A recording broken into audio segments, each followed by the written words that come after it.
جناب مفتی صاحب، صلاۃ التسبیح کا وقت، طریقہ، فضائل بتا دیجئے۔ عبد الجبار پشاور سے۔ دیکھیں، سب سے پہلے تو اس کی فضیلت سن لیں، طریقہ آپ کو پھر بتاتا ہوں۔ حضور علیہ الصلوۃ والسلام نے حضرت عباس اپنے چچا کا ہاتھ مبارک پکڑا اور فرمایا، چچا جان، میں آپ کو ایسی نماز بتاتا ہوں جس سے آپ کے 10 قسم کے گناہ معاف ہو جائیں گے۔ کس طرح 10 قسم کے؟ فرمایا، اس نماز کے پڑھنے سے پہلے کے، نماز پڑھنے کے بعد کے، 2 ہو گئے۔ تیسرا، نئے گناہ جو ہوئے۔ چوتھا، پرانے گناہ جو ہوئے۔ اور 5واں، جان بوجھ کر جو گناہ کیے۔ 6واں، انجانے میں گناہ ہو جاتا ہے انسان سے۔ 7واں، چھوٹا گناہ۔ 8واں، بڑا گناہ۔ 9واں، ظاہری طور پر جو گناہ کیا ہو۔ 10واں، مخفی طور پر جو گناہ کیا ہو۔ یہ سب کے سب گناہ اس نماز کے پڑھنے سے اللہ پاک رحم و فضل فرما کر معاف فرما دیتے ہیں۔ اب سمجھیں اس کا وقت۔ سب سے بہترین وقت علماء نے اس کا جو لکھا ہے وہ ہے زوال کے بعد۔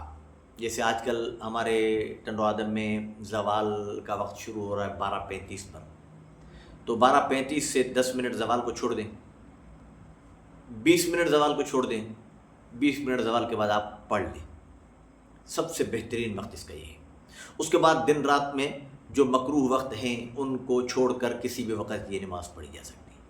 اس کا طریقہ یہ ہے، اللہ اکبر، کہ نماز 4 رکعت نیت باندھیں، پھر عام طور پر جیسے ثنا پڑھتے ہیں، سورہ فاتحہ پڑھتے ہیں، سورت پڑھتے ہیں، اس کے بعد 15 دفعہ آپ نے پڑھنا ہے، سبحان اللہ والحمد للہ ولا الہ الا اللہ واللہ اکبر، تیسرا کلمہ لیکن واللہ اکبر تک۔ پھر رکوع میں چلا جانا ہے، پھر یہ 10 دفعہ پڑھنا ہے۔ رکوع سے اٹھ کر قوموں میں 10 دفعہ پڑھنا ہے، پھر پہلے سجدے میں 10 دفعہ، پھر سجدہ سے اٹھ کر جلسہ کے اندر 10 دفعہ، پھر دوسرے سجدے میں 10 دفعہ، پھر دوسرے سجدے سے اٹھ کر سیدھا نہیں جانا، بیٹھنا ہے، بیٹھ کر 10 دفعہ پڑھ کر پھر دوسری رکعت کے اندر جانا ہے۔ ایک رکعت میں ہو گئے 75 دفعہ، ایک رکعت میں 75 دفعہ۔ اب اس میں جو مسئلہ ہے وہ یہ سمجھ لیں کہ اگر غلطی سے آپ کسی جگہ بھول گئے تو اسے اگلے رکن کے اندر، رکن کا مقصد یہ ہے کہ اگر پہلے رکوع میں آپ 10 دفعہ بھول گئے، 3 دفعہ بس سبحان ربی العظیم، سبحان ربی العظیم، سبحان ربی العظیم پڑھا اور کھڑے ہو گئے، تو اب یہ رکن نہیں ہے، کھڑا ہونا رکن نہیں ہے، قومہ رکن نہیں ہے، واجب ہے۔ رکن کے اندر اس کو آپ پورا کریں، یعنی سجدے کے اندر، 2 سجدوں کے بیچ میں بھی نہیں، سجدے کے اندر یا پھر کھڑے ہو کر اگلے رکن میں بس آپ اس کو پورا کر لیں۔